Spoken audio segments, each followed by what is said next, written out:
ನಮಸ್ಕಾರ ವೀಕ್ಷಕರೇ, national TV ಸ್ಪೆಷಲ್ಗೆ ಸ್ವಾಗತ. ನಾನು ಪಲ್ಲವಿ ರಾಜ್. ಟೀಮ್ ಇಂಡಿಯಾದ ಮಹಿಳಾ ಕ್ರಿಕೆಟ್ ತಂಡದ ಸ್ಟಾರ್ ಬ್ಯಾಟ್ಸ್ಮನ್ ಆಗಿರುವಂತಹ ಸ್ಮೃತಿ ಮಂದನ ಹಾಗೆಯೇ ಸಂಗೀತ ಸಂಯೋಜಕ ಪಲಾಶ್ ಮುಚ್ಚಲ್ ಅವರ ಮದುವೆ ನಡೆಯಬೇಕಿತ್ತು. ಈ ವಿಷಯ ಎಲ್ಲರಿಗೂ ಕೂಡ ಗೊತ್ತೇ ಇದೆ.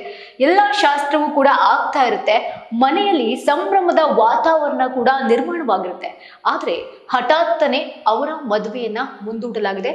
ಸ್ಮೃತಿ ಮತ್ತು ಪಲಾಶ್ ಅವರ ವಿವಾಹ 23 ಅಂದ್ರೆ ನಿನ್ನೆ ಭಾನುವಾರ ನಡಿಬೇಕಿತ್ತು. ಮಹಾರಾಷ್ಟ್ರದ ಸಾಂಗ್ಲಿಯಲ್ಲಿ ಒಂದು ವಿಜೃಂಭಣೆಯಾದಂತಹ ಮದುವೆ ನಡೀತಾ ಇತ್ತು. ಅದ್ಯಾಕೋ ಮದುವೆ ನಡೆಯುವ ಮೊದಲೇ ಒಂದು ದುರಂತ ಘಟನೆ ಸಂಭವಿಸಿದೆ. ಸ್ಮೃತಿಯ ತಂದೆ ಹಠಾತ್ತನೆ ಅನಾರೋಗ್ಯಕ್ಕೆ ಒಳಗಾಗಿದ್ದಾರೆ. ವಿಡಿಯೋ ಎಲ್ಲ ನೀವು ಆಲ್ರೆಡಿ ನೋಡಿರ್ತೀರಾ, ಸೋಷಿಯಲ್ ಮೀಡಿಯಾದಲ್ಲಿ ಸಿಕ್ಕಾಪಟ್ಟೆ ವೈರಲ್ ಆಗ್ತಿದೆ. ಈ ಘಟನೆ ಹಾಗಾದ್ರೆ ಯಾಕೆ ಸಂಭವಿಸಿತು? ಈ ಘಟನೆಯ ನಂತರ ಆಂಬ್ಯುಲೆನ್ಸ್ ಕೂಡ ಬಂದಿರುತ್ತೆ. ಸ್ಮೃತಿಯ ತಂದೆ ಶ್ರೀನಿವಾಸ್ ಮಂಥನ ಅವರನ್ನ ಆಸ್ಪತ್ರೆಗೆ ಸಾಗಿಸಲಾಗಿತ್ತು. ತಂದೆಯ ಆರೋಗ್ಯ ಹದಗೆಟ್ಟಂತಹ ಕಾರಣ ಸ್ಮೃತಿ ಮದುವೆಯನ್ನ ಮುಂದೂಡಲು ನಿರ್ಧಾರ ಮಾಡಲಾಗಿದೆ. ಅಪ್ಪನಿಗೆ ಏನಾಗಿದೆ ಅದ್ರ ಮೇಲೆ ನಾನು ಡಿಸಿಷನ್ ಅನ್ನ ತಗೊಂತೀನಿ ಅಂತ ಸ್ಮೃತಿ ಕೂಡ ಹೇಳಿದ್ದಾರೆ. ಮಹಾರಾಷ್ಟ್ರದ ಸಾಂಗ್ಲಿಯಲ್ಲಿರುವಂತಹ ಸ್ಮೃತಿ ಮಂಥನ ಅವರ ಹೊಸದಾದಂತಹ ಮನೆಯಲ್ಲಿ ಕಳೆದ ಕೆಲವು ದಿನಗಳಿಂದ ಅಂದ್ರೆ ಒಂದು ವಾರದಿಂದ ಆಲ್ಮೋಸ್ಟ್ ಎಲ್ಲ ಸಿದ್ಧತೆಗಳು ಕೂಡ ನಡೆದಿರುತ್ತೆ. ಶಾಸ್ತ್ರೋಕ್ತವಾಗಿ ಒಂದಷ್ಟು ಶಾಸ್ತ್ರಗಳು ಕೂಡ ಆಗಿರುತ್ತೆ. ಎಲ್ಲ ವಿಧಿವಿಧಾನಗಳು ಕೂಡ ಪೂರ್ಣಗೊಂಡಿರುತ್ತೆ.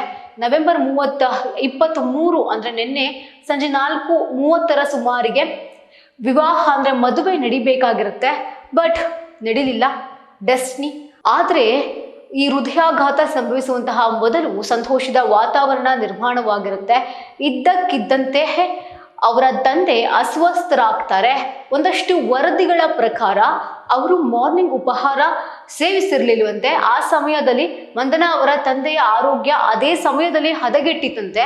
ಆದ್ರೆ ಅವರ ಸ್ಥಿತಿ ಸುಧಾರಿಸಿತ್ತು. ಅಂದ್ರೆ ಸುಸ್ತಾದಂಗೆ ಟೈರ್ಡ್ನೆಸ್ ಬಂದಿದೆ. ಅವರು ಅದನ್ನ ನೆಗ್ಲೆಕ್ಟ್ ಮಾಡಿದ್ದಾರೆ. ಅಂದ್ರೆ ಮದುವೆ ಕಾರ್ಯದಲ್ಲಿ ಬ್ಯುಸಿ ಇದ್ವಲ್ಲ, ಸೊ ಆಗಿರಬಹುದೇನೋ ಅಂತ ನೆಗ್ಲೆಕ್ಟ್ ಮಾಡಿರ್ತಾರೆ. ಅವರನ್ನ ತಕ್ಷಣವಾಗಿ ಸಾಂಗ್ಲಿಯ ಸರ್ವೀತ್ ಆಸ್ಪತ್ರೆಗೆ ದಾಖಲಿಸ್ತಾರೆ. ಅಲ್ಲಿ ವೈದ್ಯರು ಅವರ ಒಂದಷ್ಟು ಸ್ಥಿತಿಯನ್ನ ನೋಡಿದಾಗ, ಮೇಲ್ವಿಚಾರಣೆ ಅಥವಾ ಪ್ರಾಥಮಿಕ ಚಿಕಿತ್ಸೆಯನ್ನ ಮಾಡಿದಾಗ ಗೊತ್ತಾಗುತ್ತೆ ಅವರಿಗೆ ಹೃದಯಾಘಾತ ಆಗಿದೆ ಅಂತ. ಸ್ಮೃತಿ ಮಂದನ ಮತ್ತು ಅವರ ತಂದೆ ಶ್ರೀನಿವಾಸ್ ಮಂದನ ಅವರಿಗೆ ಸ್ಮೃತಿ ಮದುವೆಯ ಕೆಲವು ಗಂಟೆಗಳ ಮೊದಲೇ ಹೃದಯಾಘಾತವಾಗಿರುತ್ತೆ. ಡಾನ್ಸ್ ಮಾಡ್ತಾ ಇರ್ತಾರೆ. ಒಂದು ವಿಡಿಯೋದಲ್ಲಿ ನೀವು ನೋಡ್ತಾ ಇರ್ಬೋದು. ಸಾಕಷ್ಟು ಸಂಭ್ರಮದಿಂದ ಖುಷಿಯಾಗಿ ಮಗಳ ಜೊತೆಗೆ ಡ್ಯಾನ್ಸ್ ಮಾಡ್ತಾ ಇರ್ತಾರೆ.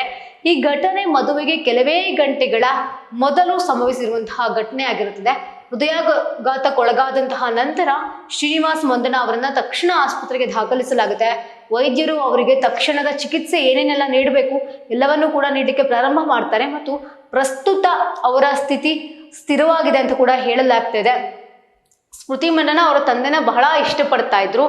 ಸೊ ಇದಕ್ಕೆ ರೀಸನ್ ಅವರು ಮದುವೆಗೆ ಸ್ವಲ್ಪ ಟೆನ್ಷನ್ ಮಾಡ್ಕೊಂಡಿದ್ರು. ಆನಂತರ ಬೆಳಗಿನ ಉಪಹಾರವನ್ನ ಸ್ಕಿಪ್ ಮಾಡಿದ್ರು ಅಂತ ಕೂಡ ಹೇಳಲಾಗ್ತಾ ಇದೆ. ಬಟ್ ರಿಯಲ್ ಆಗಿ ಗೊತ್ತಿಲ್ಲ ಏನಾಗಿತ್ತು ಅಂತ. ಉಪಹಾರ ಸೇವಿಸುವಾಗ ಆರೋಗ್ಯದಲ್ಲಿ ಏರುಪೇರು ಕಾಣಿಸ್ಕೊಂಡಿತ್ತು ಅವರ ಆರೋಗ್ಯ. ಸೊ ಅದರಿಂದಲೇ ಹೀಗಾಗಿದೆ ಅನ್ನೋದು ಕೂಡ ಗೊತ್ತಾಗ್ತಾ ಇದೆ. ಆದ್ರೆ ಅವರ ಆರೋಗ್ಯದಲ್ಲಿ ತೀವ್ರ ಏರುಪೇರು ಆಗಿದ್ದರಿಂದ ಅವರನ್ನ ಆಂಬ್ಯುಲೆನ್ಸ್ ಮೂಲಕ ಸಾಂಗ್ಲಿಯ ಆಸ್ಪತ್ರೆಗೆ ದಾಖಲಿಸಲಾಗಿದೆ ಅಂತ ಹೇಳಿ ಸ್ಮೃತಿ ಮಂದನ ಅವರ ಮನೆಯ ಮ್ಯಾನೇಜರ್, ಸ್ಮೃತಿ ಮಂದನ ಅವರ ಮ್ಯಾನೇಜರ್ ತಿಳಿಸಿರುವಂಥದ್ದು. ಇನ್ನು ಇಂತಹ ಸನ್ನಿವೇಶದಲ್ಲಿ ಮದುವೆ ಆಗ್ಲಿಕ್ಕೆ ಸ್ಮೃತಿ ಅವರಿಗೆ ಮನಸ್ಸು ಆಗಲಿಲ್ಲ. ಯಾವುದೇ ಮಗಳಾದ್ರೂ ಕೂಡ ಇದೇ ಜವಾಬ್ದಾರಿಯಿಂದ ಅಪ್ಪನ ಆರೋಗ್ಯವನ್ನ ನೋಡ್ಕೊಳ್ತಿದ್ರು. ಸೊ ಸ್ಮೃತಿ ಮಂದನ ಅವರು ಕೂಡ ಅವರ ಅಪ್ಪನ ಆರೋಗ್ಯದ ಕಡೆ ಗಮನ ಕೊಟ್ಟಿದ್ದಾರೆ. ಸೊ ಸದ್ಯಕ್ಕೆ ಇವರಿಬ್ಬರ ಮದುವೆಯನ್ನು ಕೂಡ ಮುಂದೂಡಲಾಗಿದೆ. ಮುಂದೆ ನೋಡೋಣ, ಅವರು ಗುಣಮುಖರಾದ ನಂತರದಲ್ಲಿ ಮದುವೆಯ ಬಗ್ಗೆ ತೀರ್ಮಾನ ಕೂಡ ಮಾಡಲಾಗುತ್ತೆ. ಸದ್ಯ ಅವರು ವೈದ್ಯರ ಮೇಲ್ವಿಚಾರಣೆಯಲ್ಲಿ ಇದ್ದಾರೆ. ಸೊ ಚಿಕಿತ್ಸೆಯನ್ನು ಕೂಡ ಪಡ್ಕೊಳ್ತಾ ಇದ್ದಾರೆ. ನಾವು ಅನ್ಕೊಂಡಂಗೆ ಆಗೋದಿಲ್ಲ ಅನ್ನೋದಕ್ಕೆ ಇದು ಕೂಡ ಒಂದು ಉದಾಹರಣೆಯಾಗಿದೆ. ಸ್ಮೃತಿ ಮಂದನ ಅವರ ತಂದೆ ಆದಷ್ಟು ಬೇಗ ಗುಣಮುಖರಾಗಲಿ ಅಂತ ಅವರ ಸಾಕಷ್ಟು ಅಭಿಮಾನಿಗಳು ಪ್ರೇ ಮಾಡ್ಕೊಳ್ತಾ ಇದ್ದಾರೆ. ಸೊ ಇದಾಗಿತ್ತು ಈ ಹೊತ್ತಿನ ವಿಶೇಷ. ನೋಡ್ತಾ ಇರಿ ನ್ಯಾಷನಲ್ ಟಿವಿ.